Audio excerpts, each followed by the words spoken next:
আসসালামু আলাইকুম। আজকে আমি আলোচনা করব ঢাকা বিশ্ববিদ্যালয়ের রিটেনে আসা গুরুত্বপূর্ণ কিছু টপিক যেগুলো বরাবরই আসে, মাঝে, মাঝে আসে এবং এবার আসার চান্স খুব বেশি। তো গণিত চ্যাপ্টারটার ১ম যদি আমরা পার্ট চিন্তা করি পরাবৃত্ত। দেখো কি বলছে যে কে এর মান কত হলে এই রেখাটা এত পরাবৃত্তের স্পর্শক হবে। আমরা একটা বেসিক জানবো। y square equals two 4x এটা পরাবৃত্ত এবং একটা সরলরেখা ধরলাম y equals to mx plus c। বলা আছে এই সরলরেখাটি পরাবৃত্তকে স্পর্শ করছে। তো শর্ত হচ্ছে a সমান সমান c আমার। ওকে, তো কথা হচ্ছে এটাকে আদর্শ রূপে আমার নিতে হবে সরলরেখাটাকে। যদি আমি এটাকে আদর্শ রূপে নেই তাহলে y সমান সমান কি দাঁড়াচ্ছে বলতো? 3x প্লাস k না? এবং y ইকুয়ালস টু যদি 4 আনতে চাই, পরাবৃত্তের আদর্শ রূপে নিতে চাই, তাহলে বিষয়টা কিন্তু এরকম আসে। তো এটা হচ্ছে a, এটা হচ্ছে m, এটা হচ্ছে c। কি জানি বললাম? a সমান সমান cm না? তাহলে 3/2, কারণ 6/4 মানে তো 3/2। এটা সমান সমান হবে k ইন্টু 3। তাহলে k এর মান কত দাঁড়াচ্ছে বলতো? 1/2। এরপর আমাকে বললো স্পর্শ বিন্দুটা কত হবে। দেখো আমি কিন্তু k এর মানটা পেয়ে গেছি। k এর মান যদি আমরা এখানে ইনপুট দিয়ে দিই তাহলে কিন্তু 3x মাইনাস y প্লাস 1/2। তাহলে y এর মানটা কি আসে বলতো? 3x প্লাস হাফ না? আর এখানে এই y এর মানটা এখানে ইনপুট দিয়ে দেবো। দেন বিষয়টা এরকম দাঁড়ায়, x এর দ্বিঘাত ইকুয়েশন দ্বারা এখান থেকে সলভ করে আমরা x এর মানটা পেলাম। ওকে, এই x এর মানটা আমরা এই y ইকুয়েশনে বসাই দিলে y এর মানটা পেয়ে যাবো। তাহলে কিন্তু আমরা বিন্দুটা পেয়ে যাবো। এই ম্যাথটা খুব বেশি ইম্পর্টেন্ট এবার আসার জন্য, যে y equals two x square plus bx plus c পরাবৃত্তের শীর্ষ এত বিন্দুতে অবস্থান করতেছে এবং এটা 0,5 বিন্দুতে গেলে abc এর মানটা কত হবে। প্রথমত চিন্তা করতে হবে এই যে পরাবৃত্ত যেটা আছে সেটা কিন্তু x স্কয়ারের গ্রাফ। তাহলে বিষয়টা কিন্তু x minus alpha whole square equals to 4a into y minus beta. আমি এটা কেন লিখলাম? কারণ আমরা একটা জিনিস খেয়াল রাখবো, যদি আলফা বিটা বলতে কি বোঝায়? শীর্ষবিন্দু। যদি কোনো কারণে শীর্ষবিন্দুটা দেওয়া থাকে, সূত্রগুলো এইটা অথবা y minus beta whole square equals to কি 4 ইন্টু এক্স মাইনাস আলফা, এই টাইপের গুলো অ্যাপ্লাই করতে হবে। যেহেতু এটা এক্স স্কোয়ার দেওয়া আছে তাহলে অবশ্যই এটা আমার চুজ করতে হবে। ওকে, তো বসাই দাও। তাহলে এক্স মাইনাস টু তাহলে হোল স্কোয়ার হয়ে গেল 4 ইন্টু ওয়াই মাইনাস 3। দেখছো সবগুলো কিন্তু লেখা আছে। এখন বলেছিল এটা আবার 0,5 বিন্দুতে যায়, তাহলে অবশ্যই এটা সিদ্ধ হয়ে যাবে। তো 0,5 দিয়ে সিদ্ধ করলে আমরা এর মানটা চলে আসে 1/2। এর মানটা তো মিসিং ছিল এখানে, এর মানটা এখানে আমরা ইনপুট দিয়ে দিই। তো বিষয়টা হচ্ছে কি এভাবে দাঁড়াবে। দেন আমরা এটা এই পর্যন্ত পাইলাম। এদিকে আমরা সাজালাম হচ্ছে y equals to half x square plus 2x plus 5। কেন? কারণ ডাকটা দেওয়া ছিল এটা, যেন আমরা সমীকৃত বা তুলনা করতে পারি।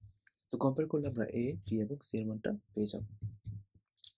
এখন এই ম্যাথটা খুব ইন্টারেস্টিং, যে কোনো উপবৃত্তের একটা উপকেন্দ্র এবং তার নিকটতম নিয়ামকের দূরত্ব হচ্ছে 16 সেন্টিমিটার।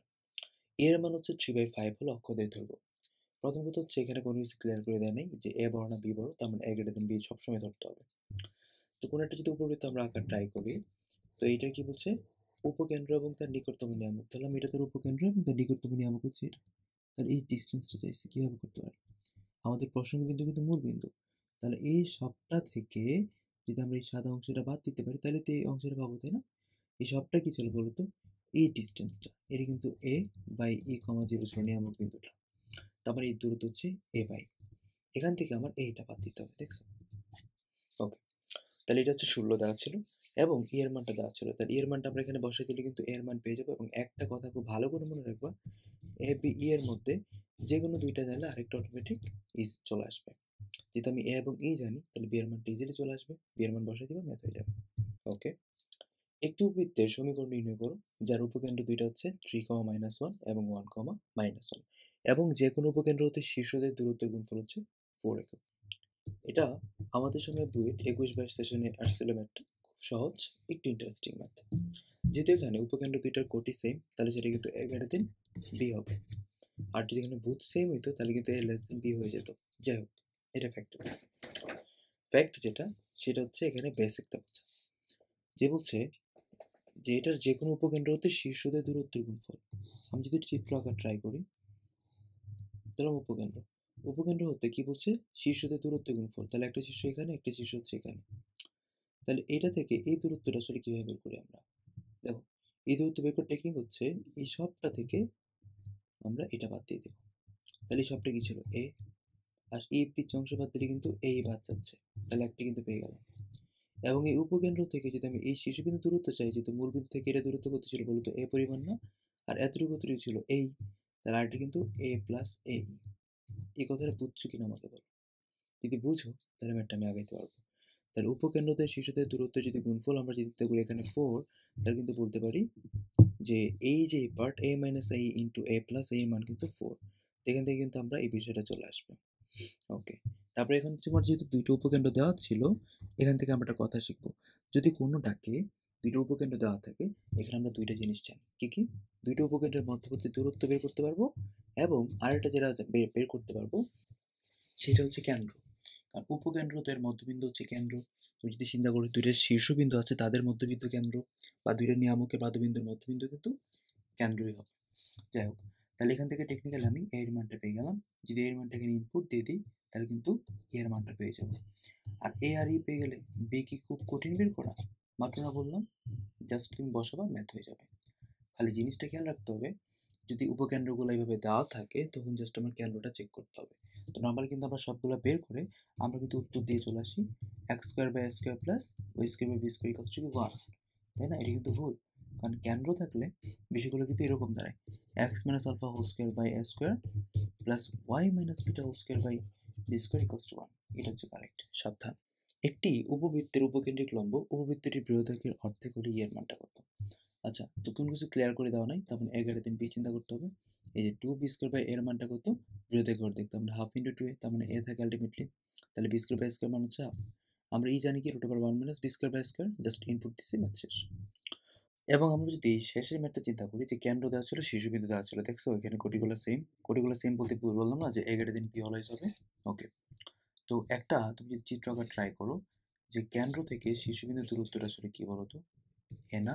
তাহলে এই যে দুইটা বিন্দু দেওয়া ছিল তাদের দূরত্ব যদি আমরা বের করি তাহলে কিন্তু আমি এ পাবো। তাহলে এর মান কিন্তু পেয়ে গেছি। এর মানও ডাকে দেওয়া ছিল, এর মানও শেষ, ম্যাথও শেষ। উপবৃত্তের যা যা বেসিক ছিল অধিবৃত্তের হুবহু সেম বেসিক, এখানে কোনো তফাৎ নেই।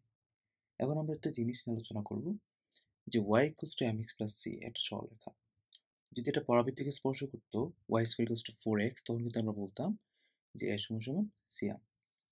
বাট যদি এরকম বলা থাকে যে y equals to mx plus c, এই পরাবৃত্তটা x square plus y square equals to r square বৃত্তকে স্পর্শ করছে, তখন শর্ত কিন্তু দেখছো যে সি স্কোয়ার ইকুয়ালস টু কি হয়েছে? আর স্কোয়ার প্লাস আর স্কোয়ার এম স্কোয়ার। আর যখন সেম ইকুয়েশনটা একটা উপবৃত্তের জন্য হয়েছে, সেটাও কিন্তু হুবহু same, c square equals to কি? B square plus a square m square. এবং এটা যদি একটা অধিবৃত্তকে স্পর্শ করে, তখন মনে রাখবো শর্টকাটটা হচ্ছে সি স্কোয়ার ইকুয়ালস টু কি? বি স্কোয়ার মাইনাস এ স্কোয়ার এম স্কোয়ার। যদি মনে রাখতে পারো বেটার অপশন। আর পরবর্তী এটাতে বললাম। এখন দেখো y equals to mx plus সিটা যদি এইটাকে স্পর্শ না করে যদি বলে x square equals two 4ay, আরেক ক্যাটাগরি যে পরাবৃত্ত ছিল সেটাকে স্পর্শ করলে কি a সমান সমান সিয়াম হবে? কোনোদিনই না। ওই ক্ষেত্রে সি সমান সমান যেটা আমরা চিন্তা করবো সেটা হচ্ছে মাইনাস এ স্কোয়ার। তো আজ এই পর্যন্তই, দেখা হবে সামনে কোনো নতুন ভিডিওতে। সেই পর্যন্ত তোমরা খুব ভালো করে প্রিপারেশন নিতে থাকো।